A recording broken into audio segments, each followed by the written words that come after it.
Tonight, you're about to experience what life was really like as a Viking, and what the daily life of the Vikings was truly like during the Viking Age. Not the battles, not the raids, and not the dramatic stories that are often told in movies or television, but something much quieter, much slower, and much closer to the truth of how Vikings actually lived. In this video, we will explore the daily life of the Vikings in a calm and gentle way. We will take our time, moving slowly through their world, looking at how they lived, how they worked, what they ate, and what their days truly felt like. This is not a story of action or excitement, but one of routine, rhythm, and the quiet details of life in early medieval Scandinavia. When most people think about Vikings, they imagine strong warriors sailing across the sea, searching for distant lands. But the reality was very different for most people. The vast majority of Vikings were not warriors at all. They were farmers, families, craftsmen, and ordinary people who spent their lives close to home, following the steady patterns of nature and the changing seasons. And so tonight, we step away from the noise of modern life and into a much simpler world. A world shaped by cold northern air, by forests and mountains, by long winters and short summers. A world where life moved slowly, and where each day followed a familiar and predictable rhythm. As you listen, there is nothing you need to do. There is nowhere you need to go. You can simply allow your mind to follow along, gently and without effort. If your thoughts begin to drift, that is perfectly fine. This story is not something you need to focus on closely. It is something you can simply experience, in your own time, at your own pace. Imagine now that you are far to the north, in the lands we now know as Norway, Sweden and Denmark. The air is cool, even in the warmer months, and the landscape stretches out around you in quiet, natural beauty.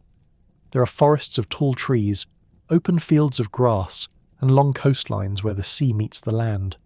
There are no cities as we know them today, no busy roads, no bright lights, and no constant movement.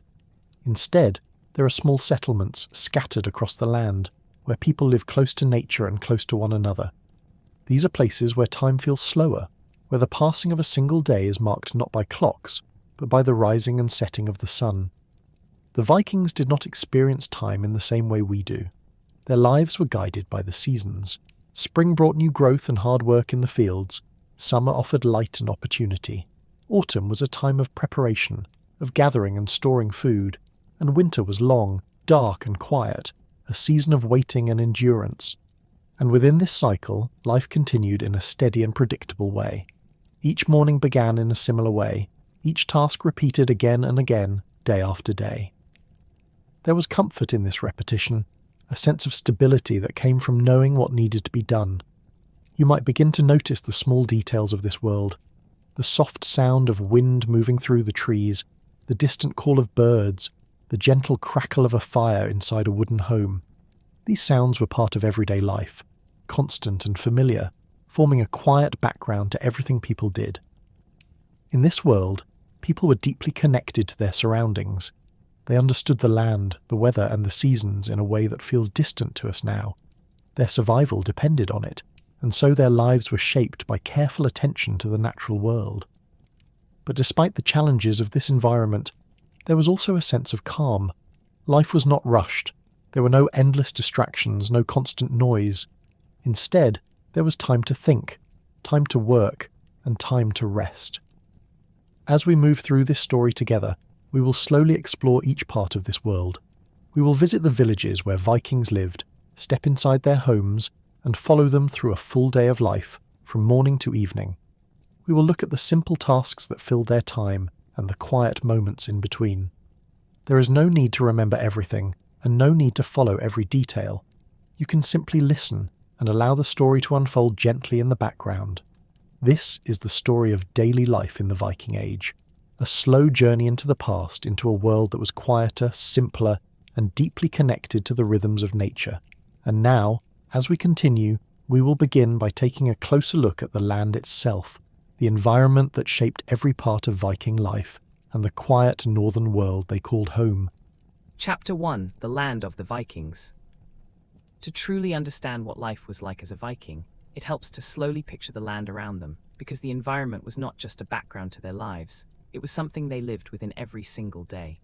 It shaped how they worked, how they built their homes, how they moved from place to place, and even how they thought about the world. The Vikings came from the northern part of Europe, in the region we now call Scandinavia, including areas that are today known as Norway, Sweden, and Denmark. This was, and still is, a place of quiet natural beauty, but also a place where the environment can feel strong, steady, and sometimes unforgiving. If you imagine standing there, somewhere along a quiet coastline, you might notice first the air. It is often cool, even during the warmer months, and it carries a certain freshness, especially near the sea. The wind moves slowly across the land, sometimes gently, sometimes with more strength, but almost always present in some way. The landscape itself is varied and wide. In many areas, especially in Norway, there are steep mountains rising up from the land, with deep valleys and long fjords stretching inland from the sea. These fjords create natural pathways into the land, but they also separate communities, making travel across land more difficult. Because of this, the sea became a natural road, something that connected people rather than dividing them.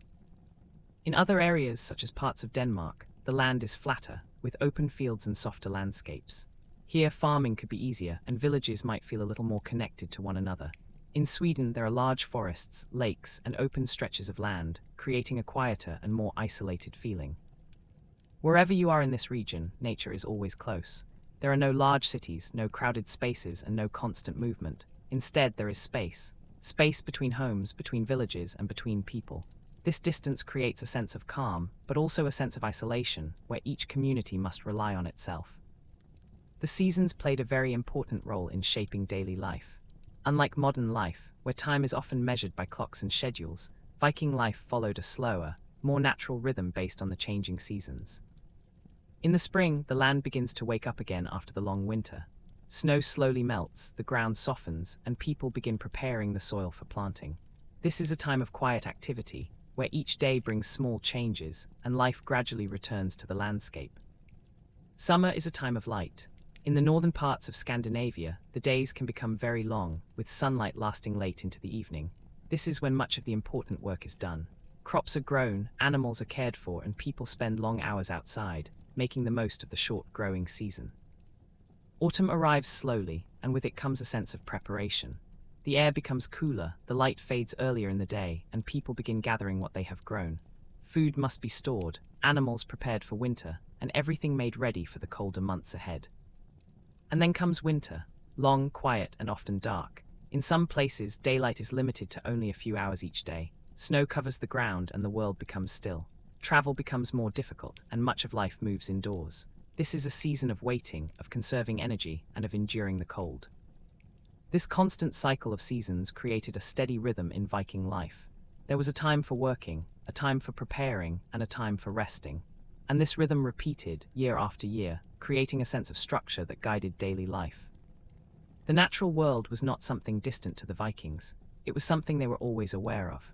The sound of wind through the trees, the movement of clouds across the sky, the changing light throughout the day, all of these small details were part of their everyday experience. Over time, people learned to read these signs. They could sense changes in the weather, understand the land, and adapt to what was around them. This quiet awareness helped them survive, but it also created a deeper connection to the world they lived in. For most Vikings, life did not involve traveling far away. While some would journey across the seas, the majority of people lived their entire lives within a relatively small area. Their world was local, familiar, and consistent. The same paths, the same views, and the same surroundings day after day. And in that familiarity, there was a kind of quiet comfort. Life may not have been easy, but it was steady. It followed patterns that people understood, and within those patterns, they built their lives. As you continue to imagine this world, you might begin to feel how different it is from modern life. Slower, quieter, and more connected to nature. A place where each day begins and ends in a gentle rhythm, shaped by the land itself. And it is within this landscape that Viking villages began to take form. Small communities built carefully into the natural surroundings, where daily life unfolded in simple and predictable ways.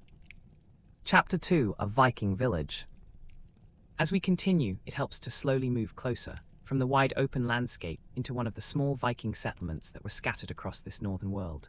These villages were not large or crowded, and they were not designed for growth or expansion in the way modern towns are. Instead, they were quiet, practical places, built to support everyday life in a steady and predictable way. A Viking village might consist of only a few families, living near one another, but with enough space in between to allow for animals, storage, and small areas of land. There were no streets as we would recognize them today, no organized layout or planned design. Instead, the village formed naturally over time, shaped by the land, by the needs of the people, and by the slow passing of generations. If you imagine yourself walking into such a village, you might first notice how quiet it feels. There is no constant noise, no movement of crowds, and no rush from one place to another. The sounds are soft and spread out.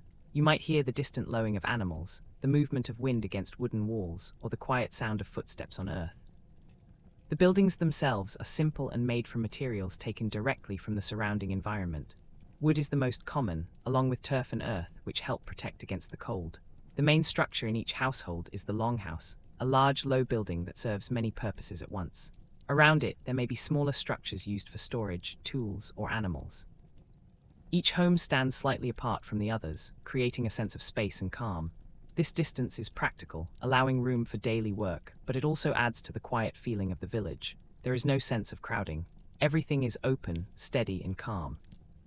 The people who live here know one another well. These are not strangers passing by, but neighbors, family members, and familiar faces seen every day. Life in the village depends on cooperation, and over time, strong bonds are formed. If something needs to be built, repaired, or harvested, people often work together. This shared effort helps make life more stable, even in a challenging environment. Daily life in the village follows a rhythm that changes very little from one day to the next. There are tasks that must be done, and they are repeated regularly. Animals must be cared for, tools maintained, food prepared, and land worked. These tasks are not rushed. They are done steadily, with patience and attention. There are no shops or marketplaces in the modern sense. Instead, most things are made, grown, or repaired within the village itself. People rely on their own skills and on the help of others around them. This creates a sense of independence, but also a quiet reliance on the community. As the day moves forward, you might notice how time seems to pass differently here. Without clocks or schedules, the day is guided by natural light and by the needs of daily life. Morning begins when the light enters the home, and evening comes as darkness slowly returns. There is no strict division of time, only a gradual flow from one part of the day to the next. Children move through the village freely, learning by watching and helping. They see the same tasks repeated, day after day, and slowly begin to understand their place within this world. Adults work in a calm and focused way, speaking when needed, but often moving through their tasks quietly. There are moments of conversation, of shared work, and of small gatherings, but these are not loud or chaotic. Instead, they are part of the steady rhythm of life, adding to the sense of connection within the village. At times, the village may feel almost still, not empty but calm, a place where movement is slow and where each action has a purpose. Even when there is work to be done, it is done without hurry. Over time, this steady way of living creates a deep sense of familiarity. The same paths are walked each day, the same buildings stand in place, the same routines repeat again and again, and within this repetition, there is a quiet kind of comfort. The village is not just a place to live, but a place where life unfolds slowly, shaped by habit, by environment, and by the shared experiences of the people who live there. And as we continue, we will move even closer, stepping inside one of these homes, into the longhouse itself, where much of Viking life took place, and where the day begins and ends in a warm, dimly lit space. Chapter 3: Inside a Viking Longhouse. As we move closer, we step inside one of the most important places in Viking life, the longhouse. This is not just a building, but the center of daily living, a place where people sleep, eat, work, and spend most of their time, especially during the long and quiet winters. From the outside, the longhouse appears low and simple, built to blend into the landscape rather than stand out from it. The walls are made from wood, often supported with earth or turf, helping to keep warmth inside and cold air out. The roof is usually covered with thatch or grass, adding another layer of insulation against the harsh northern climate. As you enter, the first thing you might notice is the change in light. The outside world, even on a cloudy day, feels brighter compared to the dim and soft lighting inside. There are no large windows, and light comes mainly from the doorway or from the fire burning within. This creates a warm but shadowed space, where everything feels calm and slightly muted. The air inside carries a mixture of scents. There is the steady smell of wood and smoke from the fire, combined with the natural scent of earth, wool, and everyday living. It is not unpleasant, but it is strong, and over time it becomes a familiar part of life, something people hardly notice anymore. Running along the center of the longhouse is a long fire pit. This fire is always important. It provides warmth, light, and a place to cook food. The flames move gently, and the soft crackling sound becomes a constant background to daily life. Smoke rises slowly upward, escaping through a small opening in the roof, though some of it lingers, adding to the dim and hazy atmosphere. On either side of the longhouse are raised platforms, where people sit, work, and sleep. These areas are covered with furs, blankets, or simple woven materials, creating a space that is both practical and comfortable. During the day, these platforms are used for tasks such as repairing tools, preparing food, or simply resting. At night, they become sleeping areas for the family. The space inside is shared. There are no separate rooms in the way we think of them today. Instead, everyone lives together in one large area. This creates a strong sense of closeness, where daily life is always visible and shared among those who live there. You might hear small, quiet sounds as you sit inside, the movement of someone adjusting a piece of wood in the fire, the soft rustle of clothing, the occasional voice speaking calmly and without urgency. There is no constant noise, no interruptions, just the gentle rhythm of people going about their day. Objects inside the longhouse are simple and carefully made. Wooden bowls, tools, woven baskets, and small personal items are placed where they are needed. Nothing is decorative without purpose. Everything has a use, and everything is kept in a place that makes daily life easier. In colder months, the longhouse becomes even more central to life. People spend more time indoors, gathered around the fire, working on small tasks, telling stories, or simply sitting in quiet companionship. The outside world becomes distant, covered in snow and darkness, while inside, the fire continues to burn steadily. Even though the space is shared, there is a sense of order. People know where they belong, where they sit, and where they rest. These small routines help create stability, turning the longhouse into a place that feels safe and familiar. Over time, the longhouse becomes more than just shelter. It becomes a place filled with memory, with repeated actions, and with the quiet presence of daily life. Every sound, every movement, and every moment adds to this feeling, creating a space that is both simple and deeply comforting. As you sit here, listening to the soft crackle of the fire and the quiet sounds of life around you, it becomes easier to understand how different this world feels. Slower, warmer, and more connected, even in its simplicity.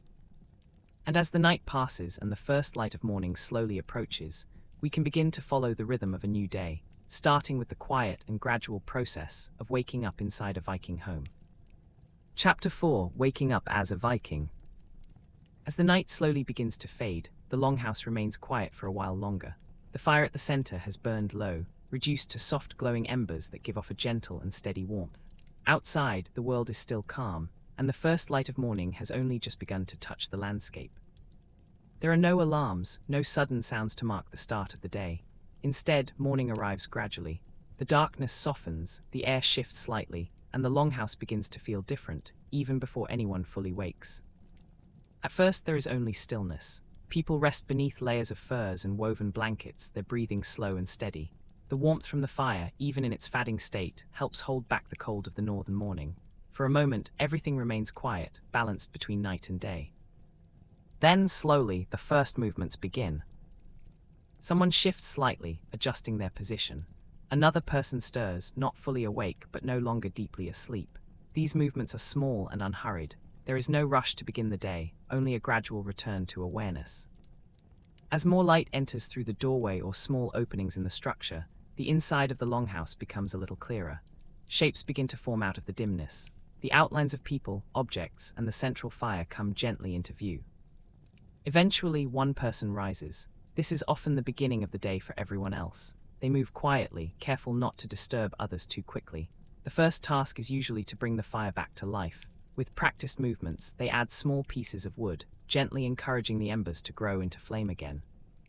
The fire responds slowly. A small flicker appears, then another, until the soft glow becomes a steady light. The sound of quiet crackling returns, filling the space with a familiar and comforting presence. This moment, the rekindling of the fire, is an important part of the morning.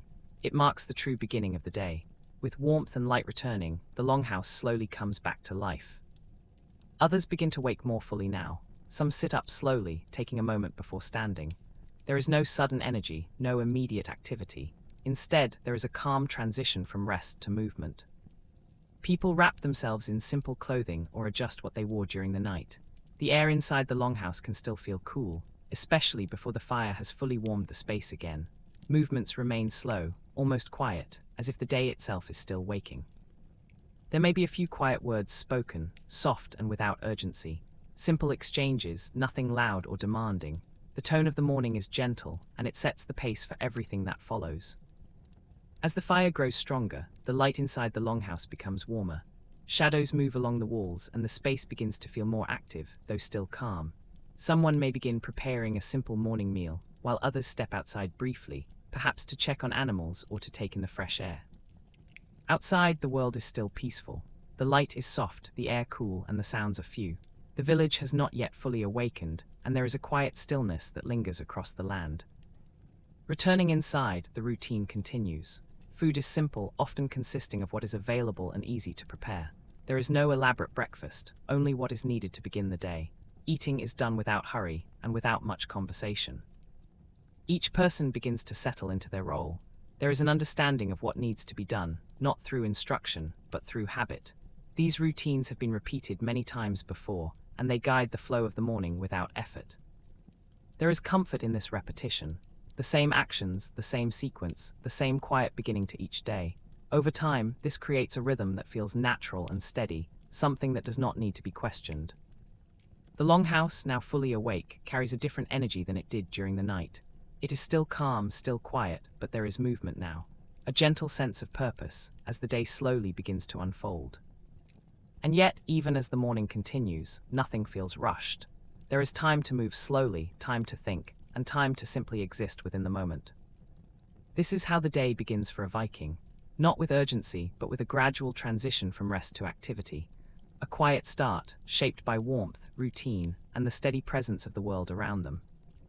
And as the morning settles into its rhythm, attention begins to turn toward one of the most important parts of daily life, the preparation and sharing of food, something that brought both nourishment and a sense of continuity to each day. Chapter 5: Food and Eating. As the morning continues and the longhouse slowly fills with warmth and light, attention begins to turn toward food, one of the most essential and constant parts of daily life. Eating was not something rushed or overly varied, but rather something steady, simple, and closely connected to the land and the seasons. For the Vikings, food was not just about taste or enjoyment, but about survival. Every meal depended on what had been grown, gathered, or prepared ahead of time. There were no markets filled with endless choices, and no imported goods from distant places for most people. Instead, meals were built from what was available locally, and what had been carefully stored for times when fresh food was scarce. In the morning, the first meal of the day was usually simple. It might include porridge made from grains such as barley or oats, cooked slowly over the fire. The texture would be thick and warm, offering comfort in the cool morning air. Sometimes it might be flavored slightly with berries, if they were available, or perhaps a small amount of honey. Bread was also a common part of daily eating. This was not soft bread as we know it today, but flatter, denser, and often made in simple forms. It could be baked on a flat surface near the fire, or prepared in ways that required little equipment. The process was practical, focused on nourishment rather than refinement. Alongside this, there might be small amounts of dairy, such as milk, butter, or cheese, depending on what the household had. These foods added variety, but they were still part of a limited and predictable diet. The act of eating itself was quiet and unhurried. People gathered close to the fire or sat along the sides of the longhouse, using simple wooden bowls and utensils. There were no large tables or formal arrangements, just a shared space where food was distributed and consumed in a calm and steady way. Conversation during meals was often minimal. The focus was on eating, on beginning the day, and on maintaining the quiet rhythm that had already been established in the morning. The sound of spoons against wooden bowls, the soft movement of people shifting, and the crackle of the fire created a gentle background to the moment. As the day moved forward, food preparation continued as an ongoing task. Meals later in the day might include a wider variety of ingredients, depending on what was available. Fish was an important source of food, especially in coastal areas. It could be eaten fresh, dried, or preserved in different ways to last longer. Meat was also part of the diet, though not always eaten every day. Animals such as sheep, goats, or cattle provided both meat and other resources, and their use had to be carefully managed. When meat was prepared, it might be cooked slowly over the fire or added to simple stews. Vegetables, though limited compared to modern diets, were also important. Roots like onions or other hardy plants could be grown and stored. Herbs might be added for flavor, though meals remained simple overall. One of the most important aspects of Viking food was preservation. Because of the long winters, much of what was eaten had been prepared months in advance. Food was dried, salted, smoked, or stored in ways that would allow it to last. This meant that many meals, especially in colder months, were based on foods that had been kept for long periods of time. This gave the diet a certain consistency. The same types of meals would be eaten again and again, with only small variations. Over time, this repetition became normal, even comforting. There was no expectation of constant change, only the steady presence of familiar foods. Drinks were also simple. Water was used, but often people drank forms of ale or other mild beverages that were safer to consume. These drinks were not strong in the way we might imagine, but they were part of daily life, consumed in a calm and regular manner. Food preparation itself was a slow and steady process. It required attention, but not urgency. Ingredients were handled carefully, and nothing was wasted. Every part of what was available had value, and this created a deep respect for the resources people depended on. Throughout the day, eating was not just a single event, but something that fit naturally into the rhythm of life. Small meals, simple ingredients, and repeated patterns created a steady flow, supporting the work that needed to be done. As you imagine this, you may begin to notice how different it feels from modern life. There are no distractions, no rushing between meals, and no excess. Instead, there is a quiet connection between the land, the food, and the people. And in that connection, there is a sense of balance. Each meal supports the next task, each day follows a familiar pattern, and life continues in a steady and predictable way. As the morning meal comes to an end and the day becomes brighter, attention begins to shift toward the work that fills much of Viking life, the tasks that take place outdoors in the fields, among animals, and across the land itself. Chapter 6: Farming and Daily Work. As the morning slowly settles and the first meal has come to an end, the focus of the day begins to shift more fully toward work. This is where much of Viking life quietly unfolds, not in moments of excitement or change, but in steady, repeated tasks that fill the hours from morning until evening. For most Vikings, daily life was closely tied to the land. Farming was not just one part of life, it was the foundation of it.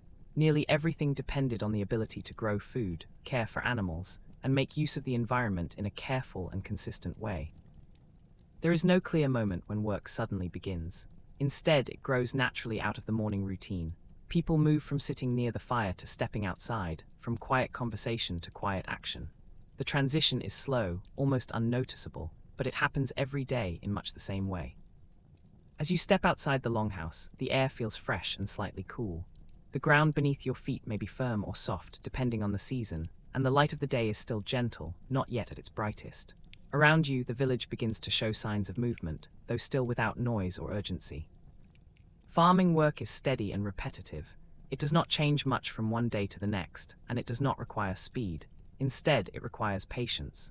The same fields are worked again and again, the same paths walked, the same tools used in familiar ways.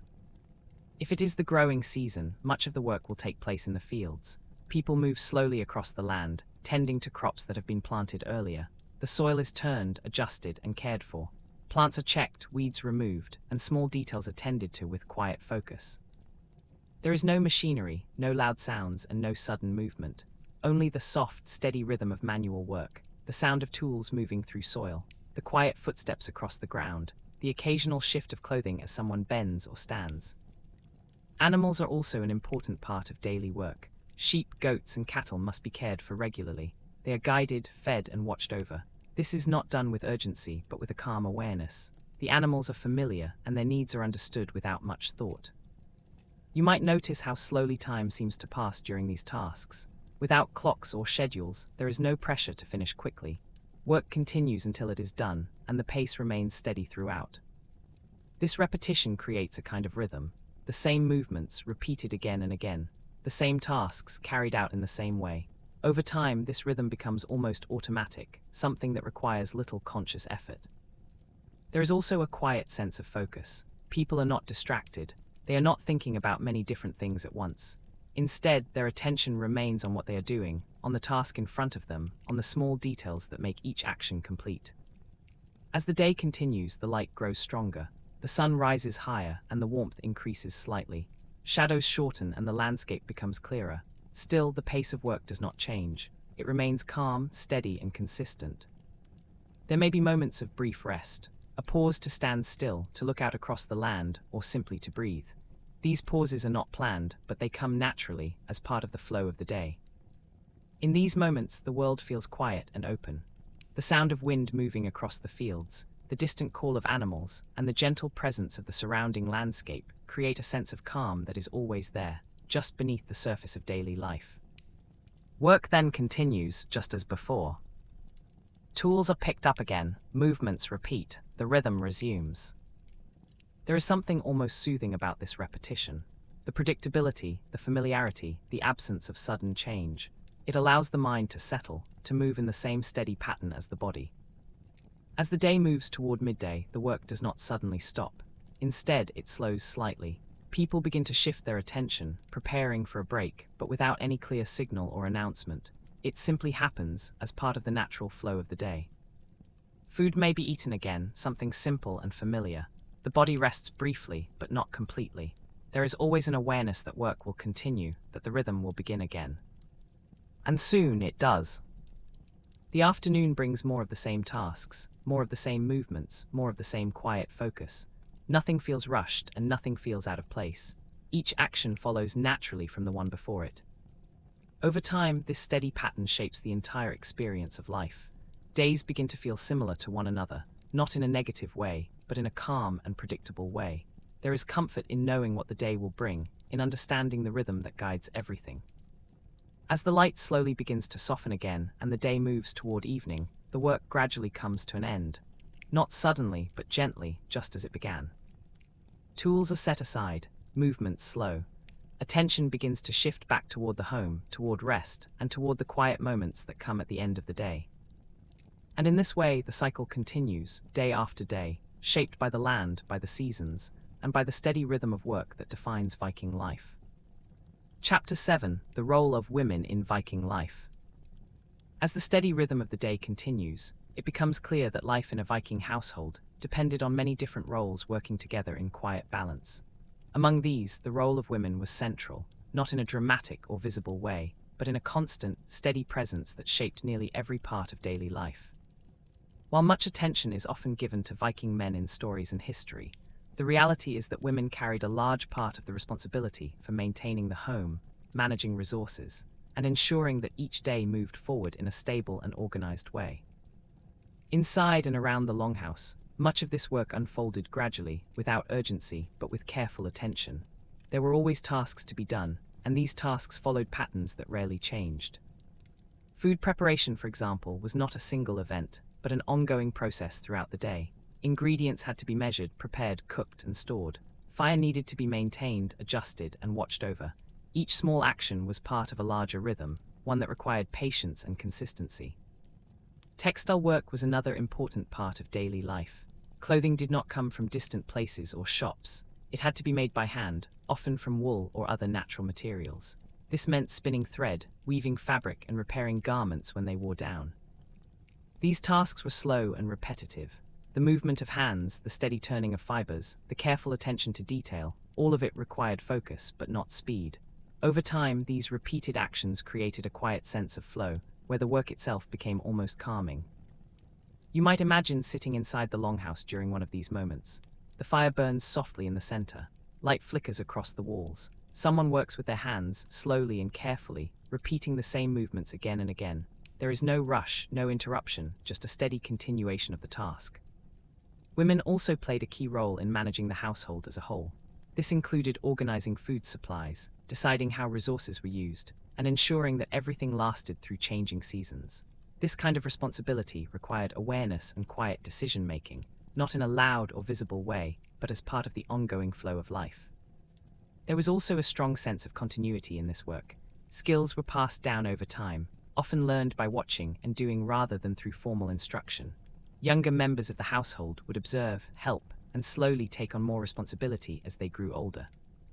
Children, especially girls, might begin learning these tasks early, not through pressure, but through simple involvement in daily routines.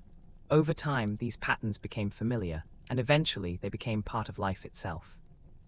Outside the home, women were also involved in certain aspects of work, depending on the needs of the household. This might include helping with animals, gathering resources, or supporting seasonal tasks. Again, this was not separated from daily life, but integrated into it. There was a quiet strength in this role, not loud or dramatic, but steady and reliable. The kind of strength that comes from repetition, from consistency, and from the ability to maintain balance over long periods of time. Socially, women were also part of the structure of the community. They participated in gatherings, shared knowledge, and contributed to the overall sense of connection within the village. Their role was not isolated, but woven into the larger fabric of daily life. As the day moved forward, these tasks continued without clear boundaries between one activity and the next. Preparing food might lead into textile work, which might pause for another responsibility, and then continue again later. The flow of the day was not divided into strict sections, but moved gently from one task to another. This lack of sharp transitions helped create a calm and steady environment. There was always something to be done, but nothing that demanded urgency. The work existed within the rhythm of the day, rather than controlling it. And within this rhythm, there was a sense of quiet purpose. Each task, no matter how small, contributed to the stability of the household. Each action supported the next, creating a continuous chain of effort that sustained daily life. As the light outside slowly begins to change again and the day moves forward, the presence of these roles remains constant. Not always noticed, but always there, shaping the environment, maintaining order, and allowing life to continue in its steady, familiar way. And as we continue, we will begin to look at another part of this world, the experience of growing up in a Viking community, where children learn these rhythms slowly, over time, becoming part of the same quiet cycle of daily life. Chapter 8: Children Growing Up in Viking Life. As life continues in its steady and familiar rhythm, it is easy to imagine how a child would experience this world, not as something unusual or distant, but as the only reality they have ever known. Growing up in a Viking village was not marked by sudden changes or fast-paced learning, but by a slow and gradual understanding of daily life, built through observation, repetition, and quiet participation. From an early age, children were surrounded by the same environment, the same routines, and the same expectations as everyone else. There was no clear separation between childhood and adulthood in the way we might think of it today. Instead, children slowly became part of the daily rhythm, learning by being present, by watching, and by doing small tasks alongside others. The longhouse was often the center of this early experience. Here, children would wake, eat, sit, and rest alongside their family. They would see the fire being tended, food being prepared, tools being used, and tasks being repeated again and again. Over time, these patterns became familiar, even comforting. There was no formal teaching in the modern sense. No classrooms, no written lessons, and no structured instruction. Instead, learning happened naturally. A child might watch someone prepare food, and then little by little begin to help. They might observe how tools were used, and eventually try using them in simple ways. This kind of learning was quiet and continuous. It did not require explanation. It was built on repetition and presence. The same actions seen again and again, until they became understood. As children grew older, they were gradually given more responsibility. At first, these responsibilities were small, carrying items, helping with simple tasks, or watching animals for short periods. Nothing too difficult, nothing too overwhelming, just enough to begin forming a sense of contribution. There was no pressure to move quickly. Growth happened slowly, in the same way as everything else in Viking life. One step at a time, one task at a time, one day following the next. Outside, the village and surrounding land became a space of quiet exploration. Children moved freely, within the boundaries of what was safe and familiar. They walked the same paths, saw the same fields, and learned the layout of their world simply by being in it. Play existed, but it was simple. There were no elaborate toys or structured games. Instead, play often reflected the world around them. Small objects, natural materials, and imagination were enough. And even in play, there was often a connection to real life, a subtle preparation for the roles they would later take on. You might imagine a child sitting near the edge of the village, watching others work in the distance. The movements are slow and steady, the same actions repeated. Over time, the child begins to understand what those actions mean, not through explanation, but through familiarity. Family played an important role in this process. Children were rarely alone. They were surrounded by parents, siblings, and others in the community. This constant presence created a sense of security, a feeling that life was stable and predictable. There was also a sense of continuity. What a child saw each day was not temporary or changing, but part of a long-standing pattern. The same routines that existed now had existed before, and would continue into the future. As they grew, children began to take on more of the daily work, not all at once, but gradually. Tasks became more complex, responsibilities more consistent, but even then the pace remained steady. There were no sudden transitions, no clear moment when childhood ended and adulthood began. Instead, the change was so gradual that it was almost unnoticeable. One day simply became the next, and over time, the role of the child shifted naturally. The environment itself played a role in shaping this experience. The quiet landscape, the steady rhythm of work, and the absence of constant distraction all contributed to a slower, more focused way of growing up. There was time to observe, time to repeat, time to understand.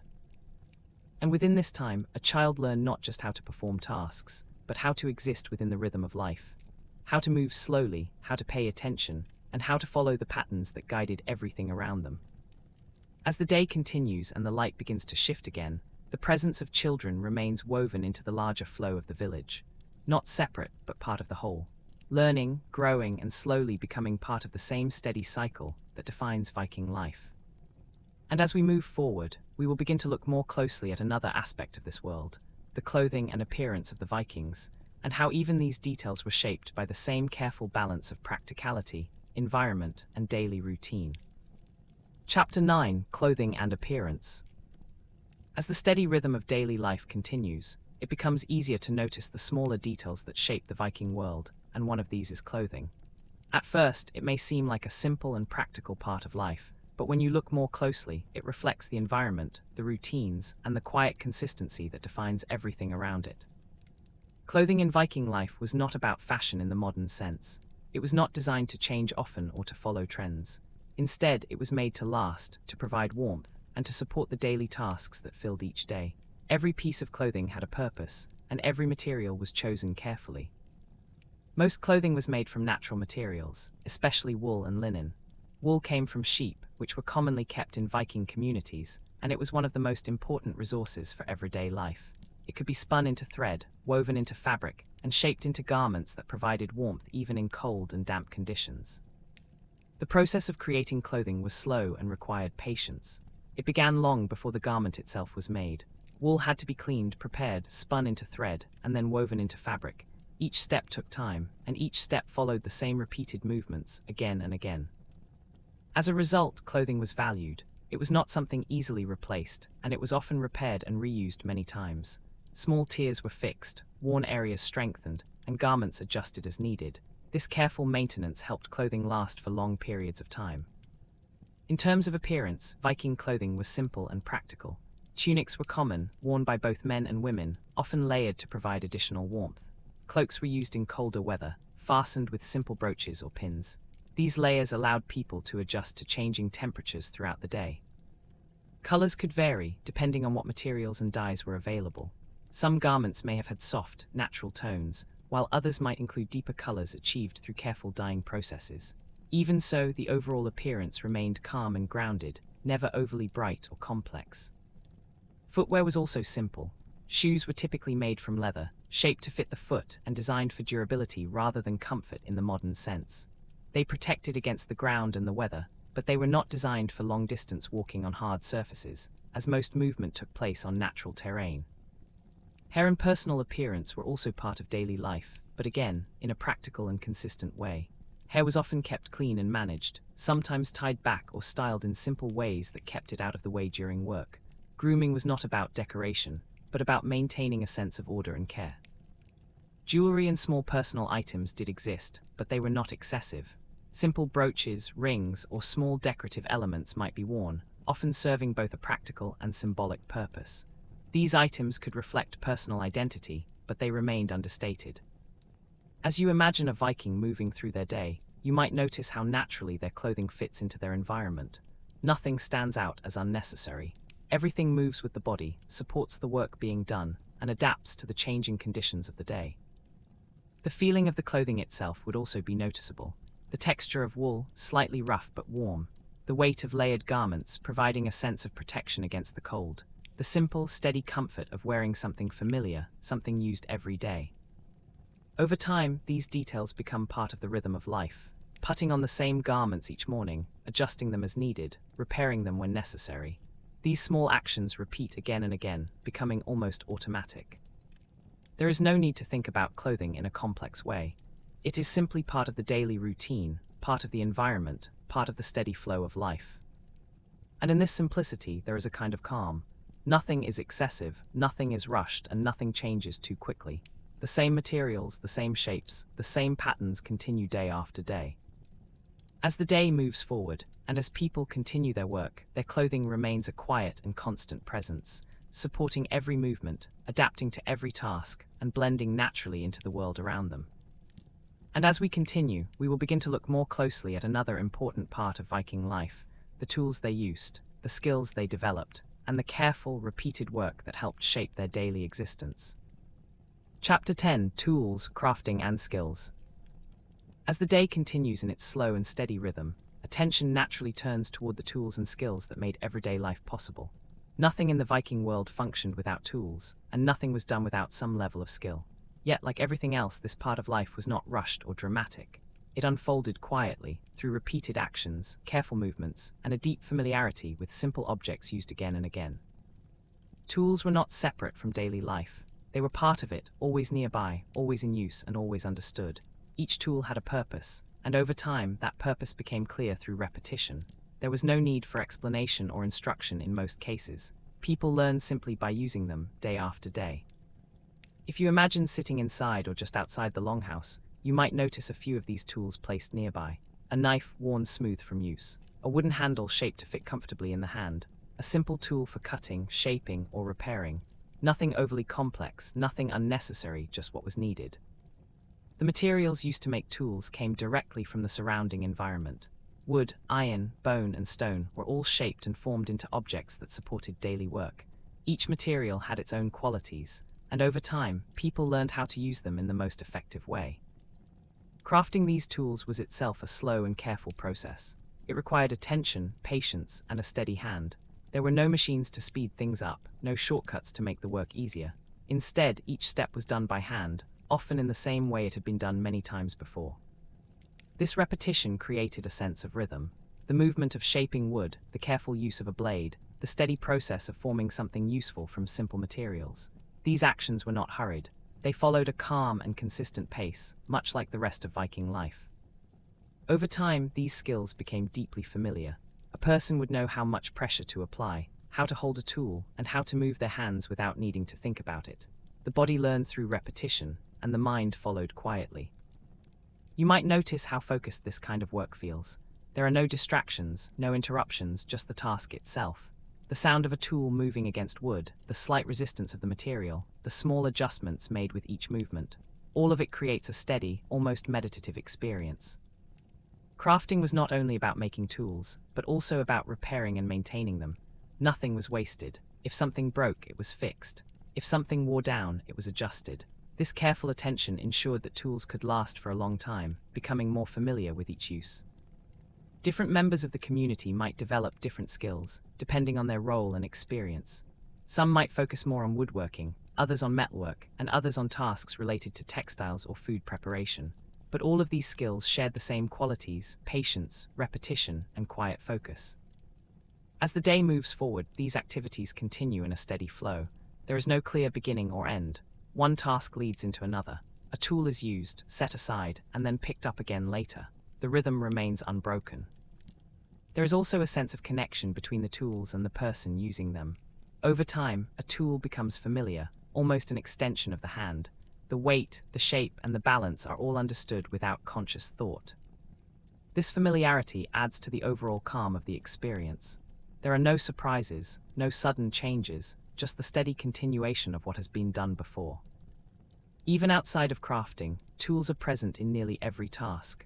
In farming, in food preparation, in maintaining the home. They are always there, always part of the process, quietly supporting each action. As you imagine this, you might begin to notice how different this feels from modern life. There is no excess, no unnecessary complexity, and no constant replacement of objects. Instead, there is care, attention, and a quiet respect for what is used each day. This creates a slower pace, but also a deeper sense of understanding. Each tool is known, each movement familiar, and each task connected to the next. As the light of the day begins to shift once again, and as the steady work continues, these tools remain a constant presence. not drawing attention, but always there, shaping the rhythm of daily life in small and quiet ways. And as we continue, we will begin to look beyond the village itself, toward the gentle and often overlooked world of trade and travel, where Vikings moved not with urgency or conflict, but with the same calm and steady rhythm that defined their lives at home. Chapter 11: Trade and Travel. As the steady rhythm of life within the village continues, there are moments when attention gently shifts outward, beyond the familiar fields, the longhouse, and the small community. While most of life remained local and predictable, there were also quiet connections to the wider world, created through trade and occasional travel. For many Vikings, travel was not something frequent or dramatic. It did not happen every day, and it was not always distant or dangerous. Instead, it was often slow, purposeful, and closely tied to practical needs. When people traveled, it was usually for a reason: to exchange goods, to visit nearby settlements, or to follow established routes that had been used for generations. The idea of trade was simple. People had what they could produce, and they exchanged it for what they did not have. This might include items like cloth, tools, animal products, or preserved food. There was no concept of large marketplaces filled with endless options. Instead, trade was personal, direct, and based on mutual understanding. You might imagine a small group preparing to travel. There is no rush, no loud activity, just quiet preparation. Items are gathered carefully, placed into containers or carried by hand. Each object has value, and nothing is taken without purpose. The journey itself begins slowly. Movement across the land is steady and measured. Paths are not paved or clearly marked, but they are known.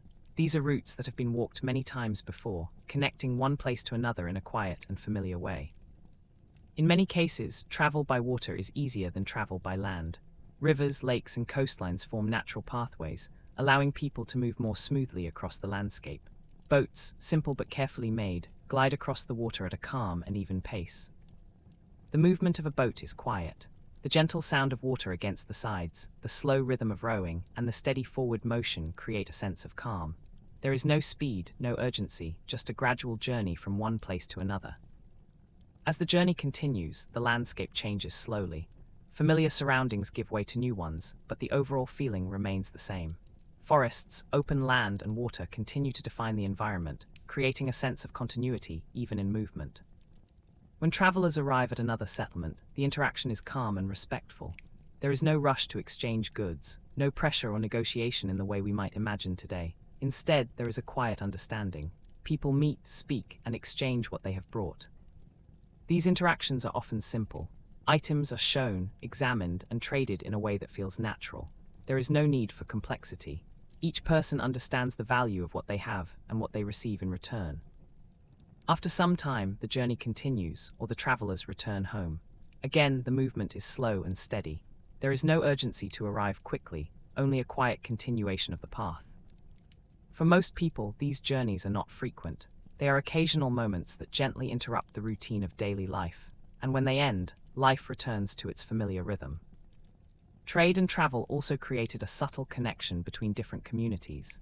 Even though villages were often isolated, these exchanges allowed ideas, materials, and small changes to move slowly across the region.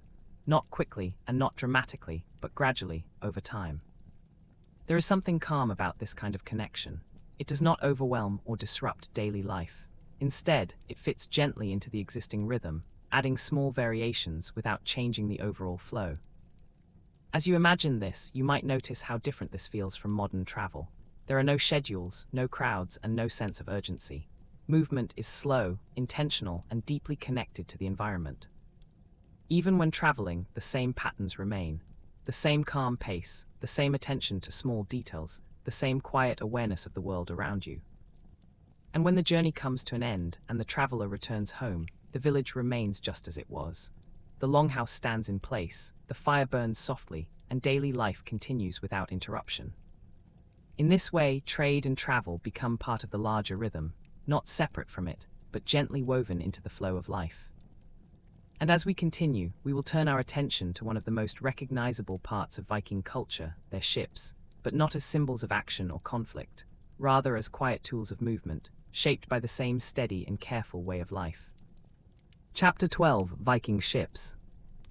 As we gently move from the idea of travel into the tools that made that travel possible, we arrive at one of the most well-known parts of Viking life, their ships.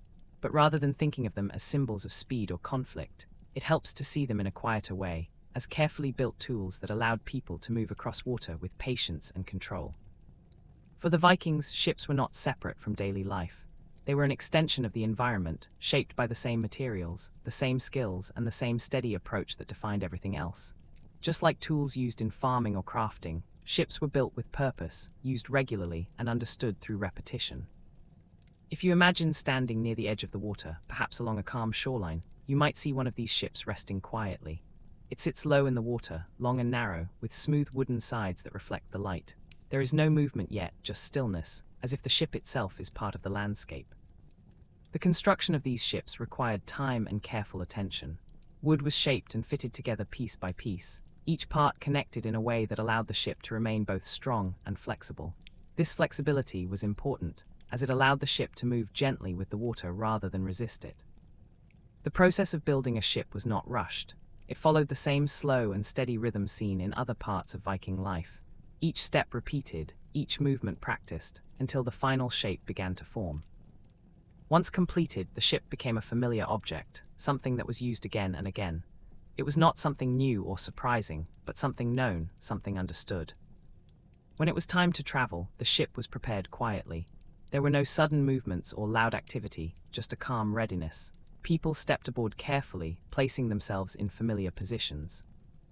As the journey begins, the movement of the ship is smooth and gradual.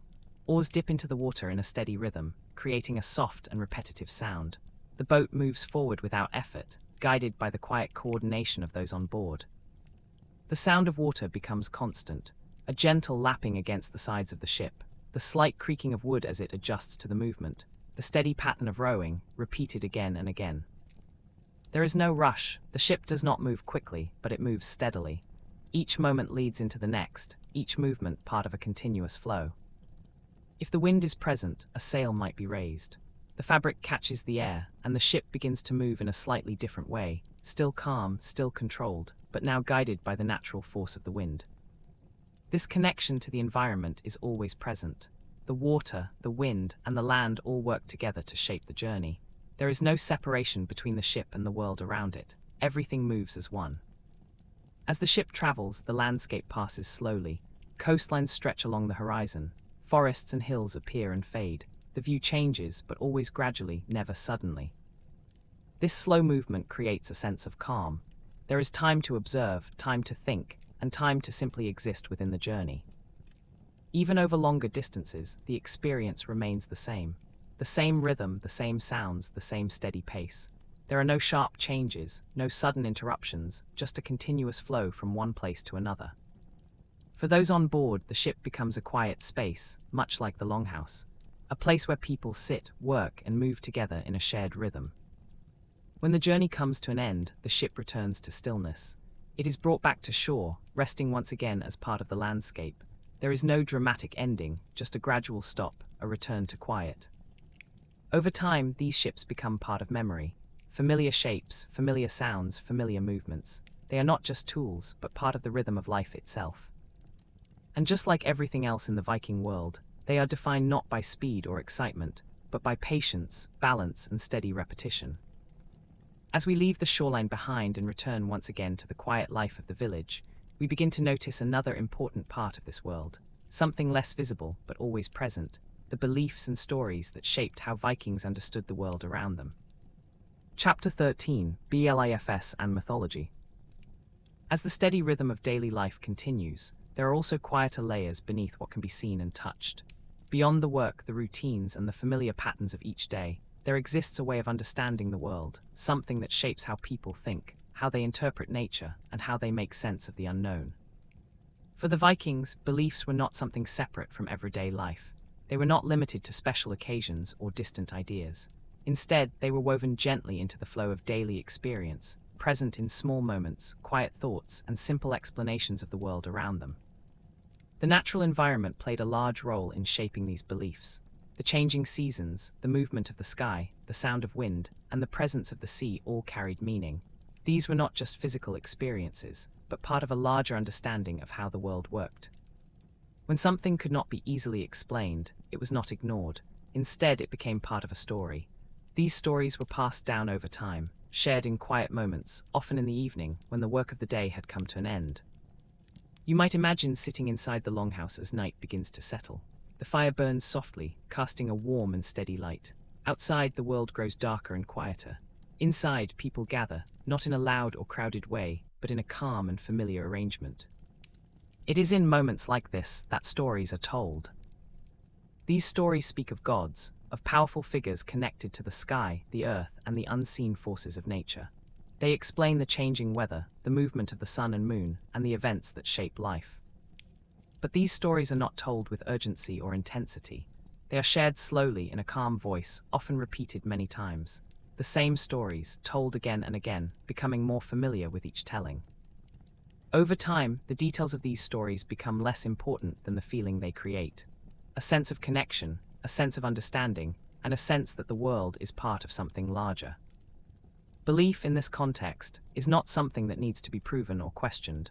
It simply exists quietly alongside daily life. There are no sudden moments of realization, no dramatic changes. Instead, there is a steady presence of these ideas, shaping thoughts in a gentle and consistent way. The gods themselves are not distant in the way we might imagine. They are connected to the natural world, to the elements, and to the forces that people experience every day. Thunder, wind, growth, and change all carry meaning within these beliefs. And yet, even with these ideas, life continues as it always does. Work is done, food is prepared, and routines are followed. Belief does not interrupt daily life, it moves alongside it. There is also a sense of acceptance in this way of thinking.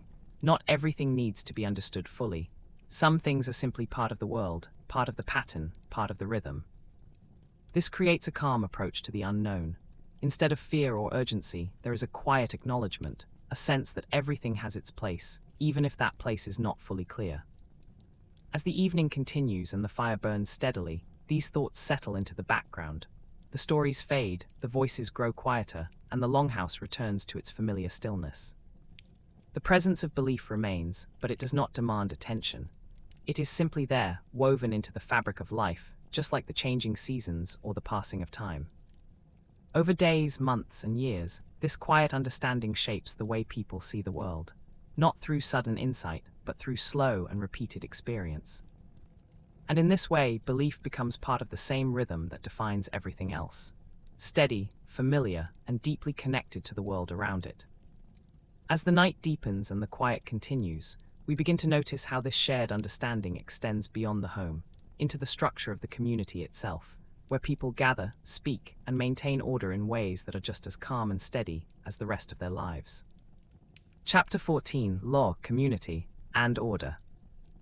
As daily life continues in its steady and familiar rhythm, there are also quiet systems in place that help keep everything balanced. These systems are not always visible, and they are not enforced through constant control or urgency, but they exist in the background, guiding how people interact, how they solve problems, and how they maintain a sense of order within the community.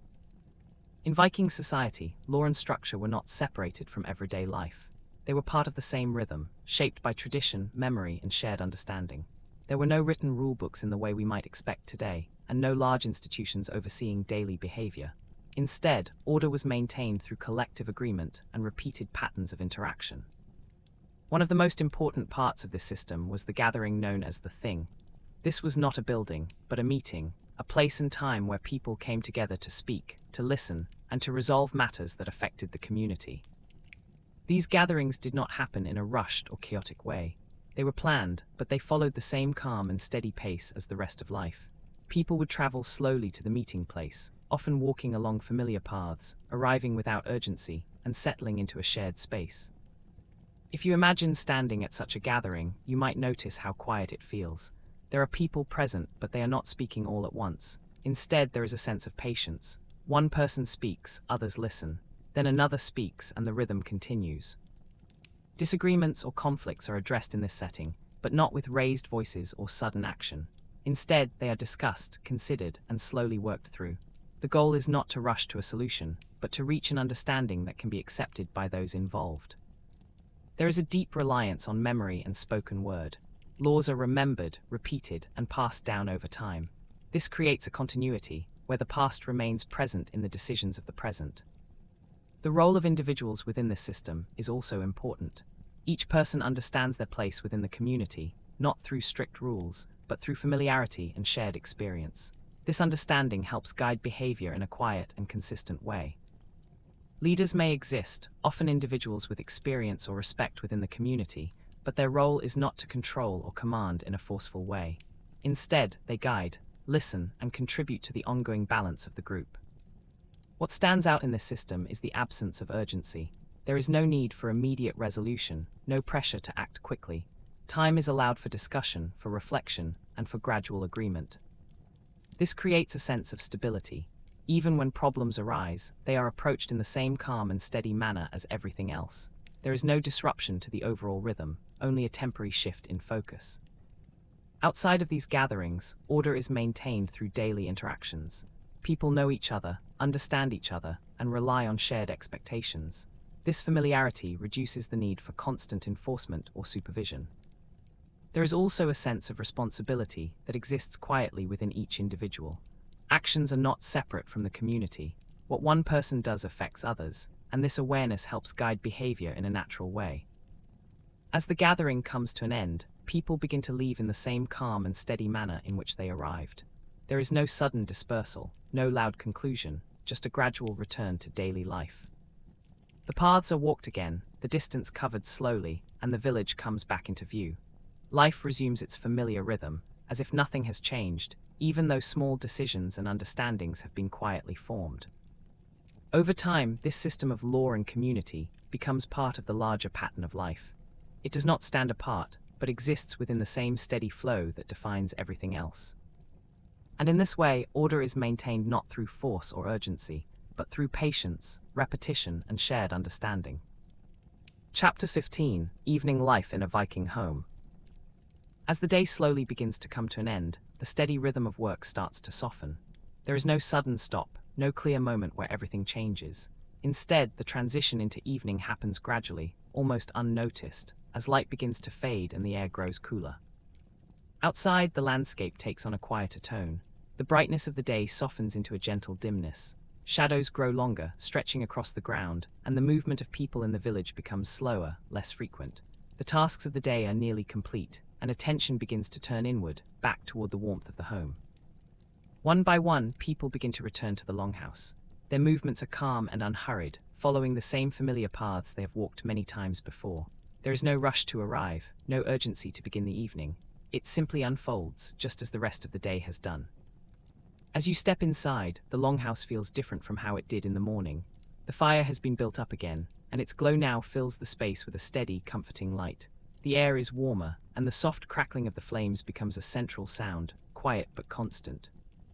The outside world begins to fade into the background. The sounds of wind, distant animals, and open space become softer, replaced by the enclosed stillness of the longhouse. It is here that the day gently settles. People find their places without thinking. The same spots, the same positions, the same familiar arrangement. Some sit, others rest, and some begin small, quiet tasks that can be done in the dim light. Food may be prepared once again, simple and familiar. The movements are slower now, more relaxed. There is no pressure to hurry, no sense of urgency. Eating in the evening is not just about nourishment, but about closing the day, bringing everything into a calm and steady conclusion. Conversation, if it happens, is soft and unforced. Voices remain low, blending into the background rather than standing out. There is no need for constant speaking. Silence is not uncomfortable here. It is part of the rhythm, part of the calm. You might notice how the light from the fire moves across the room. It flickers gently, casting shifting shadows along the wooden walls. This soft, changing light creates a sense of warmth and quiet movement, even as everything else remains still. Some may continue with small tasks, repairing tools, working with fabric, or preparing something for the next day. These actions are slow and repetitive, requiring little thought. The hands move steadily, guided by habit and familiarity. Others may simply sit, resting after the work of the day. There is no expectation to remain active. Rest is part of the rhythm, just as important as work. As time passes, the feeling inside the longhouse becomes even calmer. The outside world grows darker, and the sense of enclosure becomes stronger. The fire continues to burn, its warmth steady and reliable. In moments like this, stories may be shared. not in an energetic or dramatic way, but slowly with a calm voice. These stories are familiar, often told many times before. Their repetition adds to the sense of comfort, rather than reducing it. The same words, the same patterns, the same quiet flow. Over time, even these stories begin to fade. Voices grow softer, pauses become longer, and silence begins to return. The body begins to feel heavier. The steady warmth, the dim light, and the absence of urgency all work together to create a sense of rest. People begin to prepare for sleep, though even this happens slowly. There is no clear signal, no fixed moment. One person lies down, another follows, and gradually the longhouse becomes still. The fire is allowed to burn lower, its flames softening into glowing embers once again. The light fades, but not completely. A gentle glow remains, just enough to hold back the darkness. The sounds of movement fade, breathing becomes slower, the quiet returns.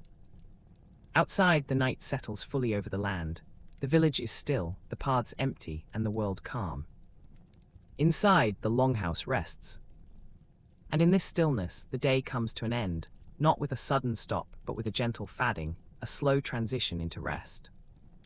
As the night continues and the world remains quiet, we can begin to notice how life changes during the colder months, when darkness lasts longer, and the rhythm of each day becomes even slower and more still. Chapter 16: Winter in the Viking World. As the cycle of the seasons continues, there comes a time when the world begins to slow even further, when the light fades earlier each day, and when the air grows colder and more still. This is the arrival of winter, a season that changes not only the landscape, but also the rhythm of daily life. Winter in the Viking world is long, quiet, and deeply present. It does not arrive suddenly, but gradually. The days become shorter, the sun rises later and sets earlier, and the warmth of summer slowly fades into the distance. At first, the changes are subtle. The air feels cooler in the morning. The ground becomes firmer beneath your feet. The light takes on a softer, more muted tone. But over time, these small changes build, until the world feels entirely different. Snow begins to cover the land, at first in light layers, and then more completely. The familiar paths of the village become softer, quieter, and less defined. Sounds are absorbed by the snow, creating a deep and gentle silence that settles over everything. Outside, movement becomes limited. Travel is more difficult, and much of the work that filled the warmer months is no longer possible. Fields rest beneath the snow, and the pace of life naturally slows. The longhouse becomes even more central during this time. It is no longer just a place of rest and gathering, but a shelter from the cold, a space where life continues in a more enclosed and protected way. Inside, the fire burns more consistently. It is carefully maintained, as it provides not only warmth, but also light and a sense of stability. The sound of the fire, its soft and steady crackling, becomes even more important, filling the long stretches of quiet time. The air inside is warmer, but also still. The outside cold remains present, just beyond the walls, creating a contrast between the inner and outer worlds. Daily life during winter is simpler, but also more repetitive. There are fewer tasks to perform outside and more time spent indoors. Work continues, but it changes in nature. Instead of farming or traveling, people focus on tasks that can be done within the longhouse. Clothing is repaired, tools are maintained, materials are prepared for the coming seasons. These tasks are done slowly, often over long periods of time, with no need for urgency. The rhythm of the day becomes even softer. Without long hours of daylight, time feels less defined. Morning and evening blend together, and the sense of time passing becomes more subtle. You might notice how quiet everything feels during this season. The outside world is still, the village calm, and the longhouse filled with a steady, gentle presence. There are moments when the only sound is the fire.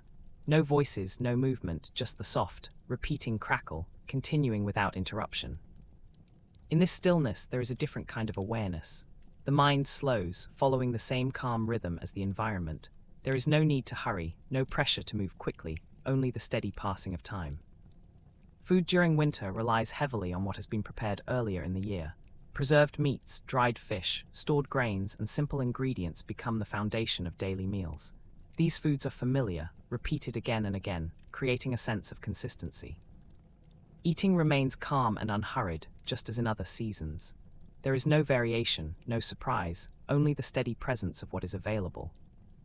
Light is also different during winter. The sun, when it appears, is low in the sky, casting long shadows and a soft, pale glow across the landscape. Inside, the fire provides most of the light, creating a warm contrast to the cold outside. As evening arrives, which comes early during winter, the longhouse becomes even quieter. The darkness outside feels deeper, and the sense of enclosure grows stronger. Stories may still be told, voices still shared, but everything feels softer, slower, and more distant. Even conversation seems to move more slowly, as if shaped by the stillness of the season. Over time, the repetition of winter days creates a deep sense of calm. Each day is similar to the one before it. The same tasks, the same meals, the same quiet moments. And within this repetition, there is a kind of comfort, a feeling of stability, of knowing what to expect, of being held within a steady and unchanging rhythm. The outside world remains quiet, covered in snow, resting. Inside, life continues gently, without urgency, without interruption. And as winter slowly continues, day after day, the rhythm of life becomes softer, slower, and more still than at any other time of the year. Until, eventually, the cycle begins to shift once again. But for now, everything remains quiet. Everything remains calm. And the world rests. Chapter 17, Final Reflection and Rest. As the quiet of winter settles and the rhythm of life slows to its gentlest pace, everything begins to feel more still, more distant, and more calm. The steady flow of days, the repetition of simple tasks, and the quiet presence of the longhouse all come together into a single, continuous experience. There is no clear beginning or end to this moment. Instead, it feels like everything is simply continuing, just as it has always done. The fire burns softly at the center of the longhouse, its light low and steady. The warmth it gives is gentle, not strong, but enough to create a sense of comfort. The sound of the fire, that quiet and familiar crackling, continues without interruption, just as it has throughout the day. Around it, everything is still. The movements that once filled the day have faded. The voices have grown quiet. The small tasks that repeated again and again have come to rest. And now, there is only calm. You might imagine yourself sitting there in that same space, surrounded by the soft glow of the fire. There is nothing to do. No task waiting, no expectation, no need to move. Only the steady presence of the moment. Outside, the world remains silent. Snow rests across the land, covering everything in a soft and quiet layer. The paths are empty, the village is still, the sky is dark, and the night stretches on without change. Inside, the longhouse feels warm and enclosed. The wooden walls hold in the heat, creating a space that feels safe, steady, and familiar. Breathing slows. Thoughts begin to drift. There is no need to follow the story closely now. It can fade into the background, just like the sound of the fire, just like the quiet of the night. The rhythm of Viking life, the steady repetition of each day, the calm patterns of work and rest, all begin to settle into something softer, something more distant. You may notice how everything feels slower now. The passage of time becomes less clear. Moments stretch gently into one another. There is no urgency. No change. Only a quiet continuation. The same fire. The same space. The same calm. And as you remain here in this still and quiet place, the details begin to soften. The shapes, the sounds, the sense of the world around you, all becoming less defined, less important. You do not need to hold on to them. You can let them go. The story does not need to continue in a clear way. It can fade slowly, just as the day has faded into night. And in this fading, there is rest. A deep, steady rest. The kind of rest that comes from repetition, from familiarity, from the absence of urgency. The kind of rest that has always existed in this quiet world. The fire continues to burn, but even its light begins to feel softer. The sound becomes more distant. The warmth more gentle. Everything moving slowly, calmly, quietly. And as the night continues, there is nothing left to do. Nothing left to follow. Only the steady rhythm of breath. The quiet presence of the moment. And the gentle fading of everything into rest.